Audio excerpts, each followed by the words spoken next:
सोचिए, एक छोटा सा बच्चा जो ज्ञान की ऐसी प्यास में था कि वो सीधे मृत्यु के देवता यमराज के सामने जाकर खड़ा हो गया। ये कहानी सिर्फ एक पुरानी कथा नहीं है, बल्कि जिंदगी के सबसे बड़े और गहरे सवाल का जवाब ढूंढने की एक यात्रा है। तो चलिए आज नचिकेता के साथ इस रहस्य को समझते हैं। और इस पूरे कहानी के केंद्र में है वो एक सवाल जो शायद हम सब ने कभी ना कभी खुद से पूछा है। क्या मौत ही सब कुछ खत्म कर देती है या उसके आगे भी कुछ है? यही वो सवाल था जिसने नचिकेता को यमराज के दरवाजे तक पहुंचा दिया। तो कहानी का पहला हिस्सा है एक पिता का वचन। इसकी शुरुआत होती है एक बहुत बड़े यज्ञ से, जहां एक पिता स्वर्ग पाने की इच्छा रखते हैं। लेकिन इसी यज्ञ में गुस्से में दिया गया एक वचन सब कुछ बदल देता है। तो थे महर्षि वाज्रवस, एक बहुत ही जाने माने ऋषि, और उनका एक ही लक्ष्य था कि इस विशेष यज्ञ के पुण्य से उन्हें स्वर्ग लोक में जगह मिल जाए। और इस यज्ञ का नियम था कि उन्हें अपनी सबसे कीमती चीजें दान करनी थी। अब देखिए, यहाँ पर नियम कुछ और था और हो कुछ और रहा था। यज्ञ का विधान था कि सबसे प्रिय चीज दान करो, लेकिन महर्षि दान कर रहे थे ऐसी बूढ़ी और बीमार गाय जो किसी काम की नहीं थी। मतलब ये पुण्य कमाने का बस एक दिखावा था।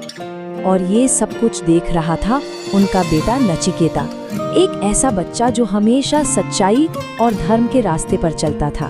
अपने पिता को ऐसा करते देख उसे बहुत दुख हुआ कि पुण्य के लिए भी अधर्म का सहारा लिया जा रहा है। तो नचिकेता अपने पिता के पास गए और एक बहुत ही सीधा लेकिन बहुत गहरा सवाल बार बार पूछने लगे। पिताजी, आपकी संपत्ति तो मैं भी हूँ, आप मुझे किसे दान में देंगे? असल में वो अपने पिता को उनकी गलती का एहसास कराना चाहते थे। अब एक ही सवाल बार बार सुनकर वाज्रवस का गुस्सा भड़क गया, और उसी गुस्से में उनके मुंह से वो शब्द निकल गए जिसने सब कुछ बदल दिया। वो चिल्लाए, जा, मैं तुझे मृत्यु को देता हूँ, यमराज को दान करता हूँ। अब आता है कहानी का दूसरा हिस्सा, यमलोक में प्रतीक्षा। पिता ने जो कह दिया उसका मान रखने के लिए नचिकेता चल पड़े, सीधे यमलोक की तरफ, बिना किसी डर के। और यहीं से उनकी असली परीक्षा शुरू हुई। और जब वो यमलोक पहुंचे तो पता चला कि यमराज तो है ही नहीं, पर नचिकेता बिल्कुल नहीं घबराए। पूरे 3 दिन और 3 रातें, सोचिए, बिना कुछ खाए, बिना पानी पिए वो दरवाजे पर इंतजार करते रहे। एक छोटे से बच्चे का ऐसा संकल्प देखना सच में असाधारण था। जब यमराज वापस आए और उन्होंने छोटे से बच्चे को अपने दरवाजे पर इस तरह तपस्या करते देखा तो वो हैरान रह गए। वो नचिकेता के इस धैर्य और संकल्प से इतने प्रभावित हुए कि उन्होंने अपनी गलती सुधारने के लिए नचिकेता से 3 वरदान मांगने को कहा। तो अब आता है कहानी का सबसे दिलचस्प हिस्सा, 3 वरदानों की परीक्षा।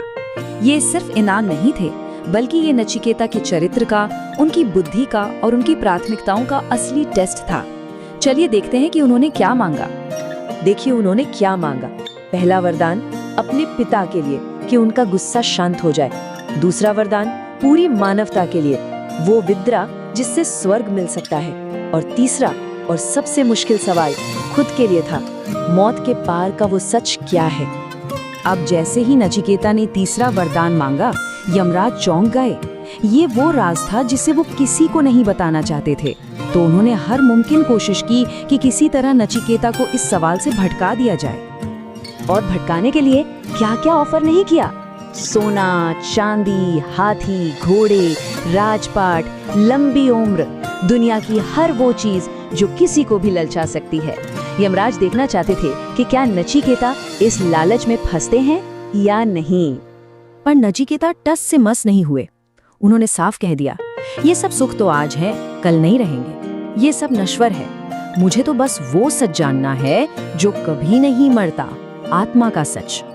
नचिकेता का ये जवाब सुनकर, उनका ये वैराग्य देखकर यमराज समझ गए कि ये कोई आम बच्चा नहीं है, ये इस परम ज्ञान का सही हकदार है। और तब उन्होंने उसे आत्मा का वो अमर रहस्य बताया। तो क्या था वो रहस्य? यमराज ने बताया कि जिसे हम आत्मा कहते हैं वो ना कभी जन्म लेती है और ना कभी मरती है। वो हमेशा से है और हमेशा रहेगी। वो अविनाशी है, उसे कोई नष्ट नहीं कर सकता।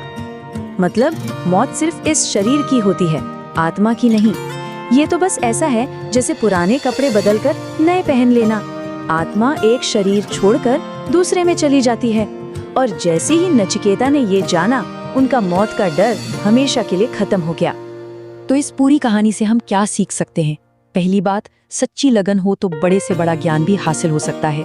दूसरी, दुनिया की दौलत से कहीं बढ़कर है सच की खोज। और सबसे अहम, आत्मा अमर है, मौत बस एक बदलाव है, अंत नहीं। और अंत में सच्चाई का रास्ता ही असली जीत है। तो ये कहानी खत्म होते होते हम सबके लिए एक सवाल छोड़ जाती है। नचिकेता ने अमर ज्ञान के लिए दुनिया के सारे सुख छोड़ दिए। ये सोचने वाली बात है कि हम अपनी जिंदगी में किसी सच्ची और बड़ी खोज के लिए क्या छोड़ने को तैयार हैं? क्या हम सुख देने वाले और सही रास्ते में फर्क कर पाते हैं?